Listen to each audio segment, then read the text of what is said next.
Man killed in fair thrill ride wreck joined Marines week ago. A high school student who dreamed for years of joining the military and had just enlisted in the Marines was killed when a spinning and swinging thrill ride broke apart and sent several of its passengers tumbling onto the midway at the Ohio State Fair. The 18-year-old's girlfriend was among 7 who were badly injured when the fireball flung riders, some still strapped in their seats, through the air. A few people on the midway were hit by debris. The ride's Dutch manufacturer on Thursday told operators of the same attraction at fairs and festivals worldwide to stop using it until more is learned about what caused the malfunction. Federal and state investigators have begun working to find what caused the wreck on Wednesday, the fair's opening day. Errol's girlfriend, Kezia Lewis, doesn't remember the accident and has pelvis, ankle and rib injuries, her mother told the Columbus Dispatch. Lewis, a University of Cincinnati student, underwent one surgery and faces a second.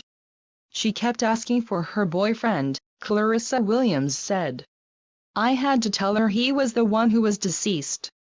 Inspectors looked over the ride while it was assembled and signed off on it hours before it flew apart, according to authorities and records released Thursday. Ohio Governor John Kasich shut down all rides at the fair and ordered them inspected again. He said it was too early to say whether inspectors missed something that led to the tragedy.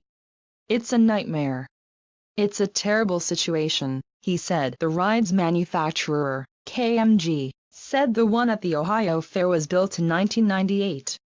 43 of the rides, also known as the Afterburner, are in use around the world, 11 of them in the U.S., according to KMG.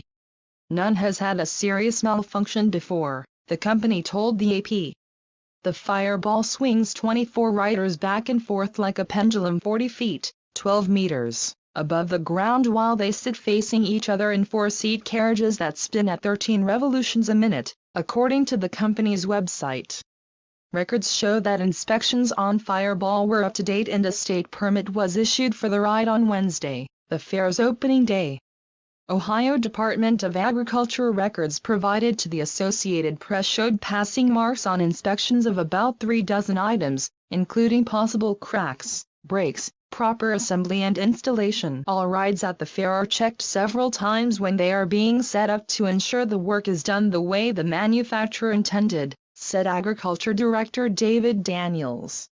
Michael Vartarella, Ohio's Chief Inspector of Amusement Ride Safety, said the Fireball was inspected 3 or 4 times before the fair opened. Amusements of America, the company that provides rides to the state fair, said its staff also had inspected the ride before it opened. The U.S. Consumer Product Safety Commission is also investigating. It estimates there were 30,900 injuries associated with amusement attractions last year that required an emergency room visit. It said there have been at least 22 fatalities associated with amusement attractions since 2010. The Ohio State Fair, which remained open Thursday, is one of the biggest state fairs in the U.S. It drew 900,000 people last year. Our hearts are heavy for the families of those involved in last night's tragic accident, fair officials said on Twitter. AP writers John Sewer in Toledo, Ohio, Dan Sewell in Cincinnati, Mark Gillespie in Cleveland, Denise Lavoie in Boston, Mike Corder in Brussels, and news researcher Rhonda Schaffner in New York contributed to this story.